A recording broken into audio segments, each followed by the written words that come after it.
Good morning, students. Welcome to the subject of business organization and management. Right? We are dealing with the third unit, that is organizing.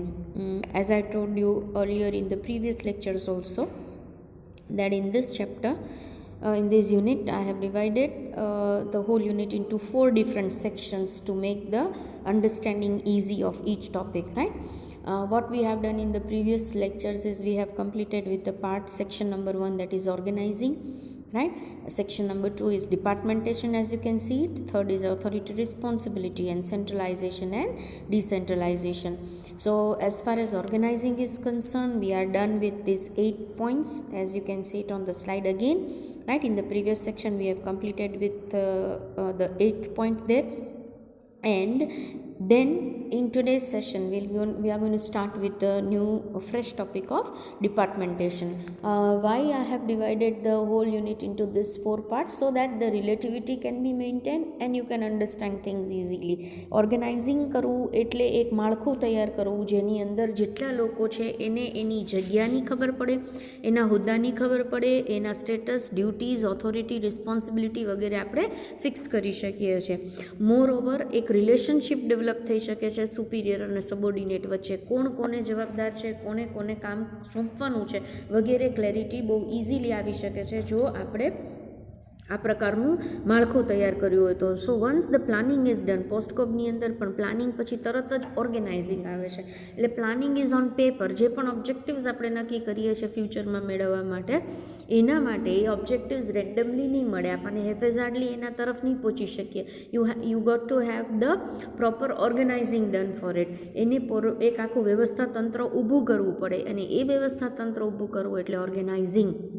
અને જે structure create થાય છે, જે માળખું create થાય છે, એને ઓર્ગેનાઇઝેશન અથવા સંસ્થા કહેવાય, જેની અંદર આપણે તમામ વ્યક્તિઓ, જે એકથી વધારે લોકો કામ કરે છે, એટલે દરેકને કામની સોંપણી થાય છે, દરેકને રિસ્પોન્સિબિલિટી, ઓથોરિટી, ડ્યુટીઝ વગેરેની ખબર પડે છે, અને એક્ઝેક્ટલી એનું શું કામ છે એ ખ્યાલ આવે છે. હવે ઓર્ગેનાઇઝિંગ કરવું છે તો એ કરવા માટે આપણે સૌથી પહેલું જે કામ કરવું પડે એ ડિપાર્ટમેન્ટેશન છે. ડિપાર્ટમેન્ટેશન ઇઝ નથિંગ બટ, જેને તમે કદાચ સ્કૂલ લેવલ પર વિભાગીકરણ સમજી શક્યા હશો, તો એ વિભાગમાં, જુદા જુદા વિભાગમાં જે પ્રમાણે જે સંસ્થાની જે યુનિટની પોતાની જે નેસેસિટી છે, જરૂરિયાત છે, એ પ્રમાણે જુદા જુદા વિભાગોમાં વહેંચણી થતી હોય છે.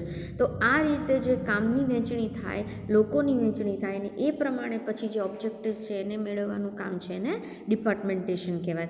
Right? So again will be studying as many as 5 different topics in this departmentation. Let us begin from the very beginning and we'll start with its meaning so that we can understand this properly in the next topics to come. Okay, so as I told you, when the size of the unit exceeds the limit, see, up till 2, 4, 5 people, fine enough. If the size of the transactions are small and things can be carried out by 1 or 2 people is fine. તો department ઊભા કરવાની જરૂર પડતી નથી. But it becomes difficult to maintain the control over the activities when the size increases. જો યુનિટની size, જો એકમની સાઇઝ વધે છે, સાઇઝ ઇન ધ સેન્સ કે કામની જે ગણતરી છે, સે પ્રોડક્શન વધે, કામ વધે, લોકો વધે, દેટ મીન્સ એમ્પ્લોઈઝ વધે, ત્યારે આપણે આ કરવું જરૂરી પડે છે. So larger the size of activities, more difficult will be the control. એટલે વધારે ને વધારે એક્ટિવિટીઝ આવતી હોય ઓર્ગેનાઇઝેશનની અંદર અથવા થતી હોય તો ત્યારે તમારો કંટ્રોલ અથવા અંકુશ છે એ અઘરો થઈ જાય છે. તો ત્યારે શું કરવું જોઈએ? તો કે દરેક એક્ટિવિટી ઉપર એક કંટ્રોલ ક્રિએટ કરવા માટે, દરેક એક્ટિવિટી બરાબર ચાલે છે કે નહીં એ જોવા માટે એને જો વિભાગોમાં વહેંચી દેવામાં આવે અથવા તો ડિપાર્ટમેન્ટ્સમાં એનું સેગ્રિગેશન થાય તો તમે સારામાં સારી રીતે એ વર્કને પાર પાડી શકો છો. Right? So to solve this, there is a principle of departmentation in the administration. એટલે વહીવટી તંત્રની અંદર આવી રીતે વિભાગો ઊભા કરવામાં આવે છે. With the departmentation, effective control can be adopted, maintained and coordination can be created. શું થઈ શકે છે? તો કે ડિપાર્ટમેન્ટેશન કરો એટલે ઇફેક્ટિવ કંટ્રોલ આવે છે, બરાબર? એને આપણે એડોપ્ટ કરી શકીએ છીએ, અંકુશમાં બધી વસ્તુઓ લાવી શકાય છે, જે પ્રમાણે નક્કી કરેલું છે એ પ્રમાણે કામ થઈ શકે છે, એને મેન્ટેન કરી શકાય છે, સાચવી શકાય છે. એટ ધ સેમ ટાઈમ જે પણ જુદું જુદા કાર્યો છે એનું કોઓર્ડિનેશન પણ શક્ય થાય છે. So when the employees and their activities are arranged in accordance with the authority and duties delegated to them, then it can be said that the administration has used this principle. That means ડિપાર્ટમેન્ટેશન ક્યારે થયું કહેવાય કે when employees and their activities, એટલે જે કર્મચારીઓ છે અને એ જે કામ કરે છે એને એવી રીતે અરેન્જ કરવામાં આવ્યું છે જેની સાથે એની સત્તા અને જવાબદારી બંનેની સોંપણી થઈ ગઈ છે, રાઈટ. અને જે કાર્ય એને કરવાનું છે એ જ વિભાગમાં રહીને એને કાર્ય કરવાનું છે. When that is decided it is said to be departmentation done, right? So the meaning of departmentation means grouping of the activities and delegation of authority. That means suppose simplest વસ્તુ છે કે કોઈ એક પર્ટિક્યુલર યુનિટ છે, બરાબર, અને એ unit છે એ કોઈ સે પ્રોડક્ટ એ બનાવે છે, બરાબર. તો એ પ્રોડક્ટ સપોઝ ઝેડ બનાવે છે, બરાબર. તો હવે પ્રોડક્ટ ઝેડ બનાવવા માટે એને જુદા જુદા ડિપાર્ટમેન્ટ્સ ક્રિએટ કરવા પડે. જેમ કે એક ડિપાર્ટમેન્ટ કેવું છે તો કે પ્રોડક્શનનું જ એટલે ઉત્પાદનનું જ કાર્ય કરતું હોય, બીજું ડિપાર્ટમેન્ટ કેવું છે તો કે એ ફિનાન્સનું જ ધ્યાન રાખતું હોય, ત્રીજું ડિપાર્ટમેન્ટ એવું ઊભું કરવું પડે જે માર્કેટિંગ માટે ફોકસ કરે, ચોથું ડિપાર્ટમેન્ટ હોય એ હ્યુમન રિસોર્સનું ધ્યાન રાખતી હોય, પાંચમું ડિપાર્ટમેન્ટ છે એ સપોઝ સેલિંગની બધી જવાબદારીઓ નિભાવતી હોય. That means if 50 people are working together or 50 employees are there, then all these 50 employees are recruited in such a manner that according to the requirement of the department, plus they are allotted such kind of duties according to the need of the department. That means production ડિપાર્ટમેન્ટની અંદર જે workers છે, engineers છે, જે ખરેખર પ્રોડક્શનનું કામ પૂરું પાર પાડી શકે છે એવા 10 વ્યક્તિઓને એમાં રોકવામાં આવ્યા હોય. સપોઝ 20 વ્યક્તિઓને ત્યાં રોકવામાં આવ્યા હોય. ફિનાન્સમાં 5 people are there, right? That means if 25 people are in total, then what comes up is say HR department, again 5 more people are there, that comes to 30 people, and 20 people are such which are divided in such a manner that few of them are working as sales officer and the others may be sales persons, right? So like these, according to the activities, the people or the group of people is created and they are assigned or they are delegated. Delegate કરવું એટલે સોંપણી કરવી. They are delegated with different authorities and also with the different responsibilities. Thus for efficient administration, grouping of employees is done on the various bases. એટલે effective administration માટે, વહીવટ બરાબર કરવા માટે આવી રીતે એમ્પ્લોઈઝને જુદી જુદી રીતે જુદા જુદા કાર્ય પ્રમાણે અને એની ક્ષમતા અને સ્પેશિયલાઇઝેશન પ્રમાણે ગ્રુપ કરવામાં આવે છે. Thus the process of determining this area is called departmentation. બરાબર. Next comes up is the if departmentation is clear. ડિપાર્ટમેન્ટેશન એટલે વિભાગો ઊભા કરવા, વિભાગીકરણ કરવું, દેટ ઇઝ ડિપાર્ટમેન્ટેશન.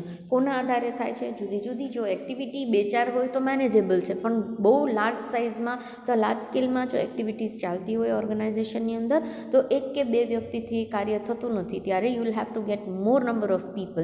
જો મોર નંબર ઓફ પીપલ આવે અને એ કાર્યને તમે ડિવાઈડ ન કરો, વિભાગોમાં ન વહેંચણી કરો આ ગ્રુપ ઓફ પીપલ ની, તો શું થાય છે? કેઓસ ઊભો થાય અને કોઈ પણ કામ છે એ બરાબર રીતે સચોટ રીતે પૂરું થતું નથી. Instead if the departmentation is created અથવા તો principle of departmentation is used, તો શું શક્ય થાય છે? તો કે જેની જેવી સ્કિલ છે એ પ્રમાણે એને એક કામ સોંપી, એની ઓથોરિટી અને રિસ્પોન્સિબિલિટી સોંપીને આ રીતે વિભાગો ક્રિએટ કરી અથવા તો ડિપાર્ટમેન્ટ્સ ક્રિએટ કરીને we can take work from them. That is why for efficient administration means વહીવટ સુધારવા માટે અથવા વહીવટી તંત્રને સરખી રીતે એફિશિયન્ટલી કામ કરવા માટે આ ડિપાર્ટમેન્ટેશન જરૂરી થઈ જાય છે. તો ઓર્ગેનાઇઝિંગની અંદર ડિપાર્ટમેન્ટેશન હોય જ, બરાબર. And that is why we have taken a connected unit or connected topic of departmentation with organizing. So here we are going to study few of the objectives. શું કારણોથી અથવા શું પર્પઝથી આ ડિપાર્ટમેન્ટ્સ ક્રિએટ કરવામાં આવે છે. Now number 1 is to make the specialization possible. Specialisation એટલે જે જેમાં એક્સપર્ટાઇઝડ છે અથવા જે જેમાં પાવરગુ છે, જે જેમાં ખરેખર નિષ્ણાંત છે એવી વ્યક્તિને એવું કામ સોંપવાનું શક્ય થાય છે વિથ ધ હેલ્પ ઓફ ડિપાર્ટમેન્ટેશન. અથવા ડિપાર્ટમેન્ટેશનનો એક હેતુ શું છે? To make the specialized people give such assigned such kind of duties at which they are good, right? So with the division made of the functions and activities of the business, every person has to do only one task in which he or she is expert. દરેક વ્યક્તિને એવું જ કામ કરવાનું આવે છે જેમાં તે એક્સપર્ટ છે, right. So that is possible. Next comes up is obtaining benefits of organization as per work. એટલે તમે વર્ક પ્રમાણે in the base of the organization as per the work division of the labour can be done. That means જે પ્રકારનું કામ છે એ પ્રમાણે ડિપાર્ટમેન્ટેશન દ્વારા તમે એ વ્યક્તિને એ કામ સોંપી શકો છો, રાઈટ. તો એ બેનિફિટ આપણે અચીવ કરી શકીએ છીએ. Next comes up is to ascertain, એટલે નક્કી કરવી. Ascertain the responsibility of the departmental officer. જ્યાં સુધી આપણે ડિપાર્ટમેન્ટ્સ પાડેલા હોય અને જે તે વ્યક્તિને એ ડિપાર્ટમેન્ટલ હેડની અથવા ડિપાર્ટમેન્ટલ ઓફિસરની ડ્યુટીઝ અથવા રિસ્પોન્સિબિલિટીઝ એન્ટ્રસ્ટ કરેલી હોય, એને સોંપેલી હોય, તો એને એક્ઝેક્ટલી ખબર છે કે આ ડિપાર્ટમેન્ટ પાસેથી અથવા આમાં જે ગ્રુપ ઓફ પીપલ કામ કરે છે એની પાસેથી કામ કેવી રીતે લેવું, બરાબર. તો એ જે રિસ્પોન્સિબિલિટી નક્કી કરવાની વાત છે that can be done easily here. Next comes up is easiness of control. The task of control and supervisor can be carried out easily. કારણ કે દરેક વ્યક્તિને ખબર છે કે મારે આની અંડરમાં કામ કરવાનું ને આ જ નોર્મ્સ પ્રમાણે કામ કરવાનું છે. હવે due to departmentation the officer has to supervise only certain number of people. મેં હમણાં જ વાત કરી, જેમ કે પ્રોડક્શન ડિપાર્ટમેન્ટ આપણે ઊભું કર્યું, તો હાઇપોથેટિકલ એક્ઝામ્પલની અંદર આપણે પ્રોડક્શન ડિપાર્ટમેન્ટ ઊભું કર્યું, એમાં 20 વર્કર કામ કરતા હોય, તો એમાંથી 2 જણા છે એ સુપરવાઇઝ કરતા હોય. એક સપોઝ પ્રોડક્શન હેડ હોય, મિસ્ટર એ ઇઝ પ્રોડક્શન હેડ, એની નીચે એક સુપરવાઇઝર કામ કરતો હોય. That means under him 18 such people are working. તો સુપરવાઇઝર અને ડિપાર્ટમેન્ટલ હેડ બંનેને ખબર છે કે અમારે 18 વ્યક્તિઓનું કામ લેવાનું છે.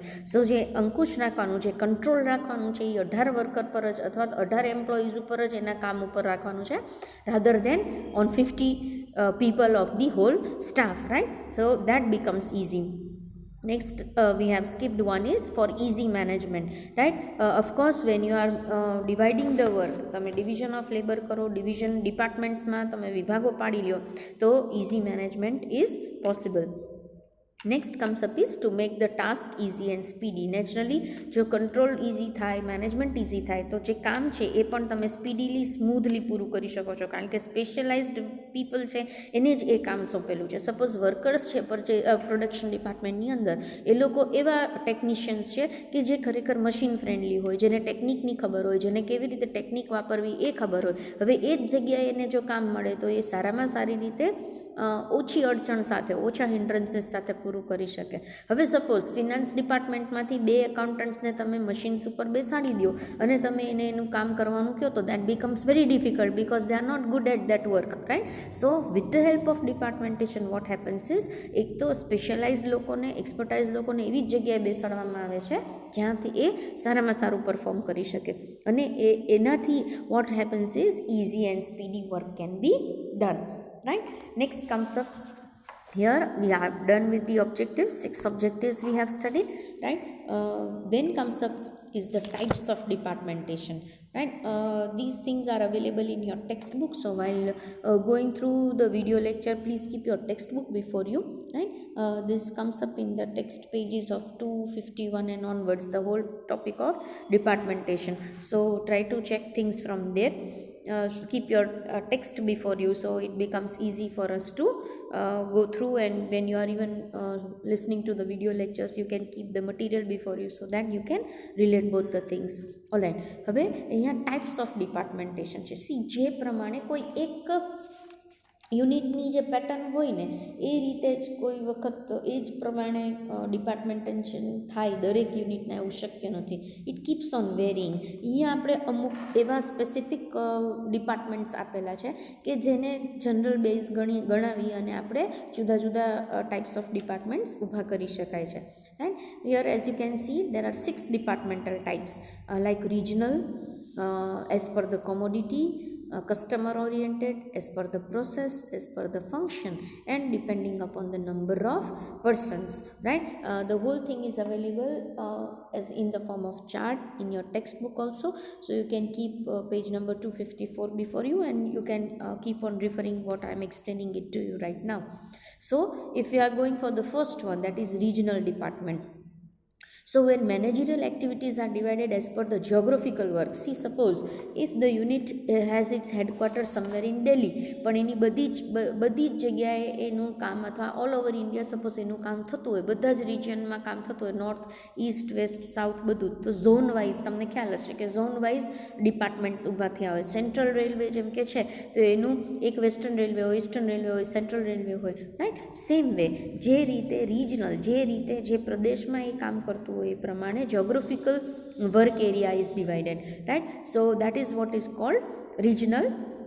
પ્રદેશ પ્રમાણે આખું વિભાગીકરણ થાય છે, તો that is known as regional departmentation. What happens here is the work area of each department is arranged as per the geographical area. ભૌગોલિક રીતે જે જગ્યાએ એ અથવા તો જે જગ્યાએ જે એક્ટિવિટીઝ થાય છે એને એ વિભાગમાં, એ પ્રદેશમાં વહેંચવામાં આવે છે, right. And then the work is taken up. Suppose એક યુનિટ હોય, એનું આખું ડિપાર્ટમેન્ટેશન કેવી રીતે થયું on the basis of the regional department, then we can say that at the first cadre it is board of directors. Under them there may be managing director, under him there may be general manager who may be working, right. એ જુદા જુદા department સંભાળતા હોય, જેમ કે production, employees that is HR, right. પછી એક regional department ઊભું કર્યું હોય, ફિનાન્સ અને ડિસ્ટ્રીબ્યુશન. રિજનલ ડિપાર્ટમેન્ટની અંદર શું થાય તો કે જે જગ્યાએ જે પ્રદેશમાં કામગીરી ચાલતી હોય એને આપણે જુદા જુદા ડિપાર્ટમેન્ટ, જેમ કે north department, south department, east department, west department, એવું બાયફર્કેટ કરી દઈએ, એવા ડિપાર્ટમેન્ટ્સ ઊભા કરી દઈએ. હવે નોર્થ ડિપાર્ટમેન્ટ હોય એ ઉત્તરના જ પ્રદેશનું બધું જ કામગીરી સંભાળતો હોય. It may be production, employees, finance, distribution, everything, right. Same is applied to all the rest of the areas, that is south department, east department or west department. These type of departmentation depending upon the geographical area is known as regional department, right. I think I'm making the things clear, right. Now we go to the next area, that is department as per the product or commodity. નાવ જે unit જુદી, suppose જરૂરી નથી કે દરેક વ્યક્તિ અથવા દરેક unit છે ને એ એક જ સરખું કોમોડિટી બનાવતી હોય. Say suppose in that case Reliance, right. Reliance may be into the fertilizers, Reliance may be into the telecommunication, Reliance can be into say refineries, right. તો આવી રીતે જે કોમોડિટી, જે સર્વિસીસ અથવા જે પ્રોડક્ટ તૈયાર થતું હોય એના આધારે એનું ડિપાર્ટમેન્ટેશન થતું હોય. Suppose as per your example given in your text, it is like the whole it may be ABC unit, which may be ABC company, which may be into chemistry department also. મતલબ એ chemistry chemical ડિપાર્ટમેન્ટે હોય, એનું chemical પ્રોડક્ટે હોય, metal પ્રોડક્ટે હોય અને textile પ્રોડક્ટે હોય. તો હવે આ બધી જ કારણ કે જુદું જુદું પ્રોડક્ટ છે, એનું પ્રોડક્શન જુદું છે, એના કસ્ટમર્સ જુદા છે, એનું વે ઓફ માર્કેટિંગ જુદું હોઈ શકે, રાઈટ. એનું આખું ફિનાન્સનું સેક્શન જુદું છે, એટલે તમે એક જ સાથે બધાને મેનેજ ન કરી શકો. તો અહીંયા કેવી રીતે વિભાગો પાડવામાં આવે છે according to the product. Suppose chemical department chemistry department સંભાળતું હોય, મેટલને રિલેટેડ જે પ્રોડક્ટ છે એનું મેટલ ડિપાર્ટમેન્ટનો આખો જુદો પ્રોડક્ટ હોય, પછી એમાં પ્રોડક્શન, એમ્પ્લોઈઝ, ફિનાન્સ, ડિસ્ટ્રીબ્યુશન વગેરેનું બાયફર્કેશન અથવા તો ફર્ધર ડિપાર્ટમેન્ટેશન શક્ય છે. ટેક્સટાઇલ ડિપાર્ટમેન્ટ હોય તો એની, કારણ કે આખી સેટઅપ જ જુદું છે, તો ત્યારે તમે એક સાથે બધાને ભેગા ન કરી શકો, અથવા તો ભેગા કરો તો it may not give you the productive results. Instead એના પ્રોડક્ટ પ્રમાણે એને ડિવાઈડ કરી દેવામાં આવે છે into chemistry department, suppose metal department or textile department, right. This is what is known as according to the commodity, right. If we check out with the next area, that is said to be customer oriented. Customer oriented એટલે કોઈ પણ special ટાઈપની services હોય તો special ટાઈપના customers હોય, ત્યારે customer oriented departmentation may be there. I give you the example of suppose the hypermarket or supermarket, or if you go to any kind of mall, then you must have seen the whole. Suppose if you are going to a clothing mall, right. તમે કોઈ એવા મોલમાં કે એવા departmental સ્ટોરમાં જાઓ છો કે જેની અંદર સપોઝ બધી જ ટાઈપના ક્લોથ્સ અવેલેબલ છે. હવે એ બધી જ ટાઈપના ક્લોથ્સ એક જ કાઉન્ટર પર ન મળતા, vote happens is it is divided into different departments. You must have seen it. This if you enter you can see that this is kids department, right. This is girls department, or maybe infants department, or it may be women section, it may be men section, right.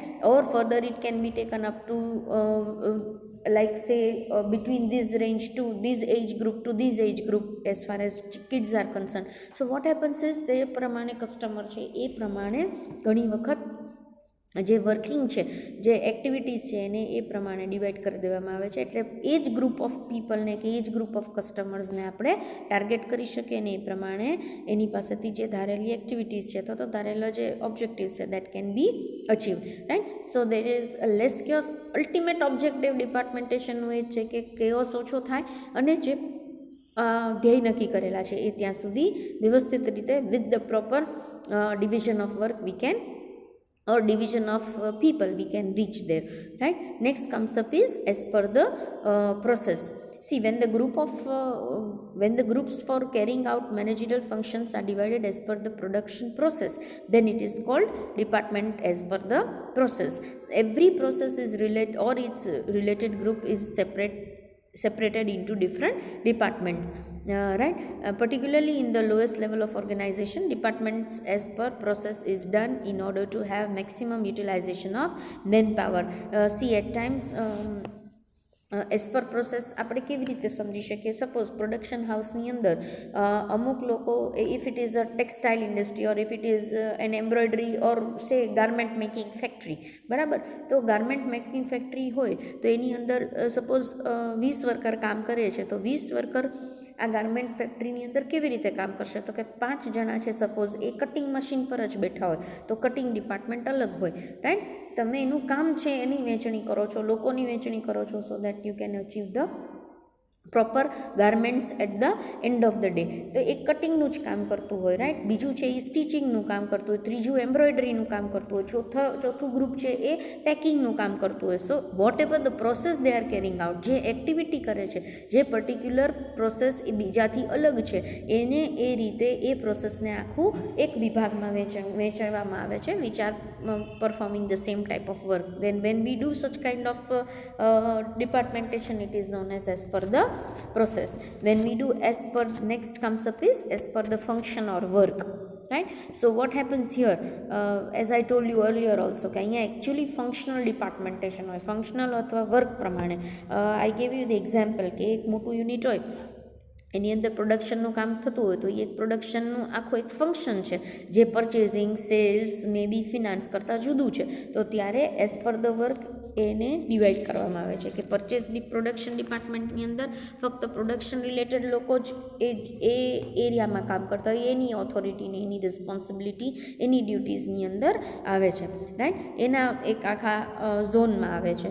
If we are talking about sales department, તો sales ડિપાર્ટમેન્ટમાં ખાલી selling related જ બધા function perform થતા હોય, right. It may be finance department, તો નાણાકીય જેટલી વસ્તુ અથવા જેટલા ઇસ્યુઝ છે એ બધા ત્યાં સોર્ટ આઉટ થતા હોય. સો that is what is known as functional department, right. અથવા તો department as per the functions. If we go to the next part, departmentation based on the number of persons. See,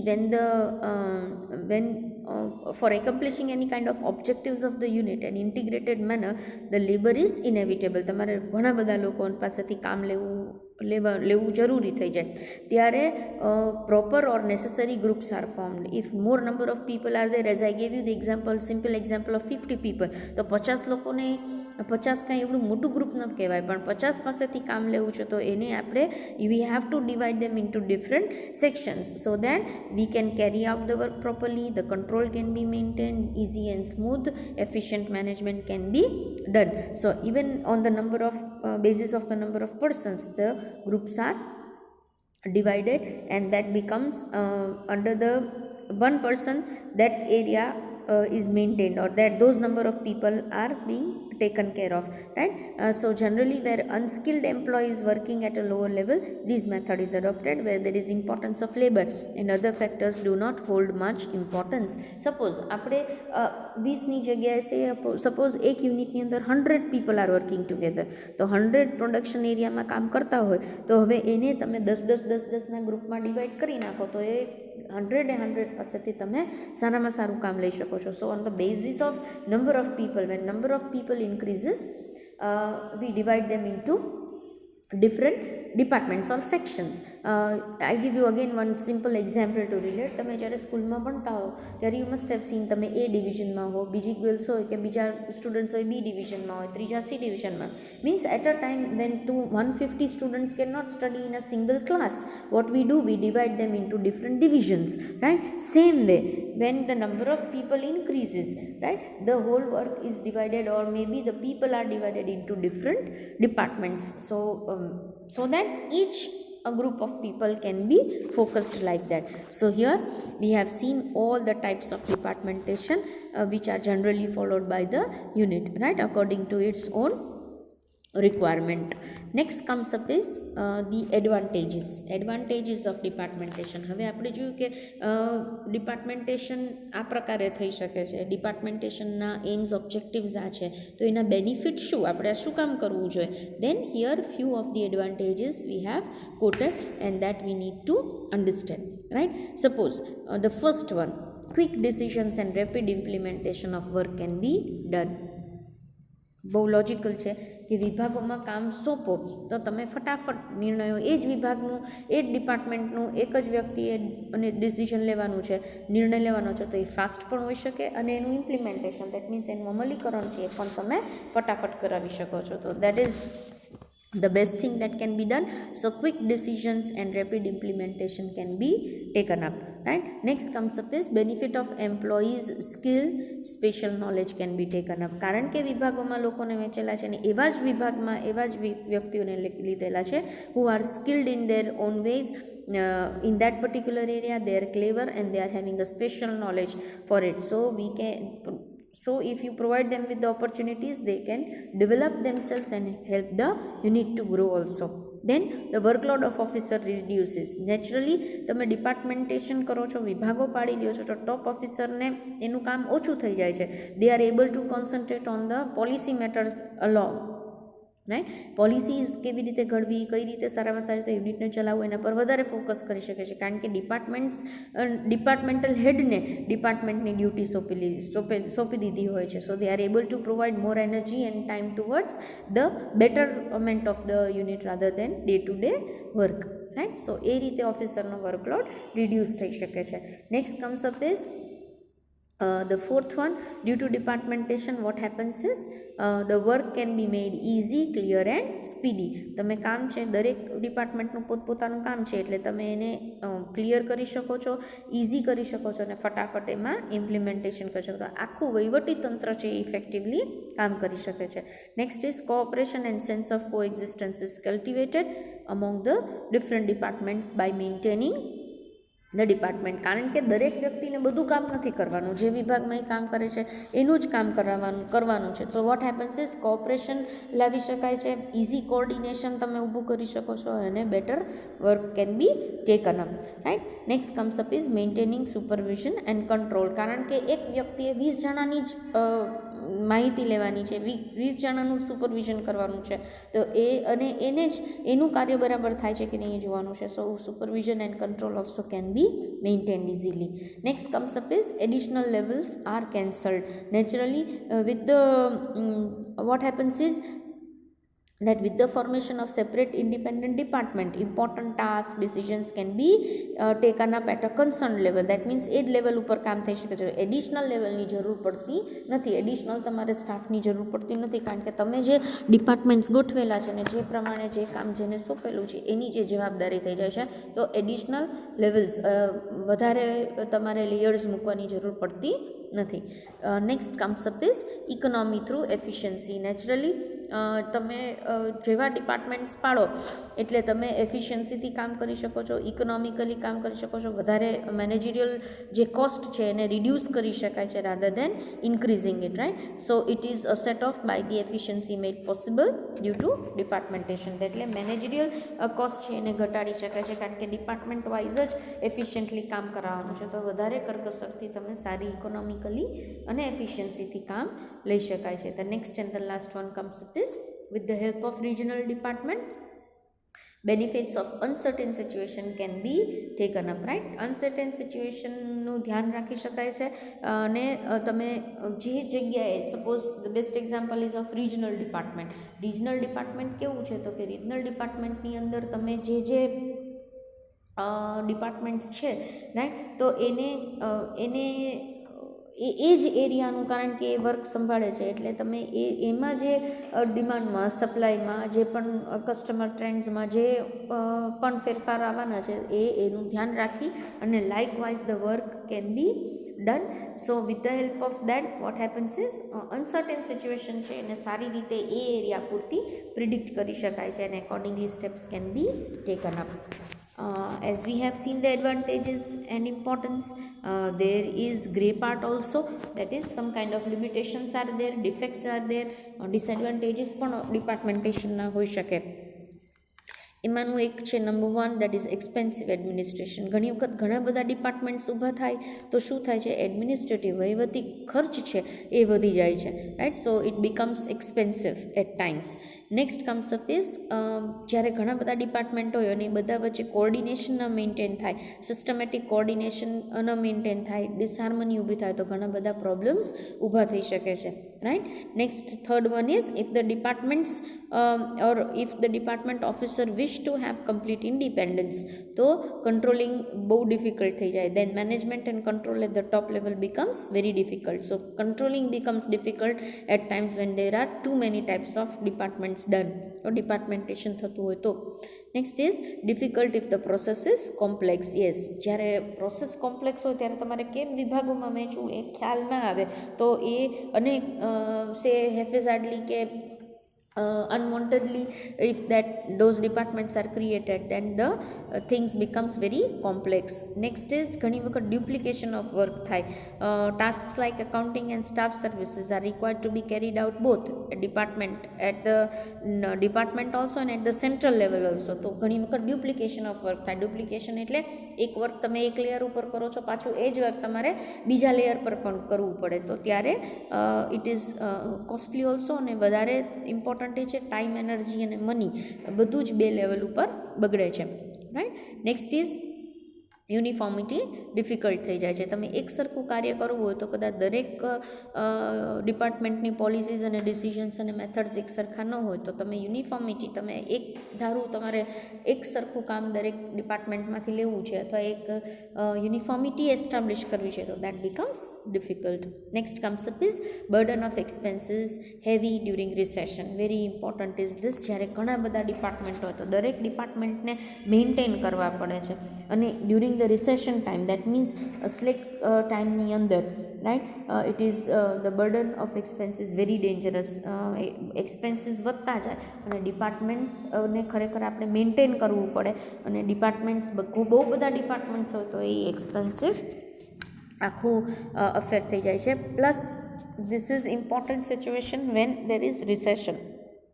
મંદી હોય ત્યારે આ જે expense છે એ ખરેખર બર્ડન લાગવા માંડે છે right. So here we have seen as many as સે 7 types of disadvantages. So in the whole today's session what we have seen is we have taken up the overview of the departmentation. વિભાગીકરણ ઉપર આપણે focus કર્યું છે wherein we have tried to understand its meaning, its objectives, right. We have tried to see how many types of departments are there. We have checked the advantages, શું benefits મળી શકે જો વિભાગો ઊભા કરવામાં આવે તો, અને at the end what we have checked out is the disadvantages and the say limitations also.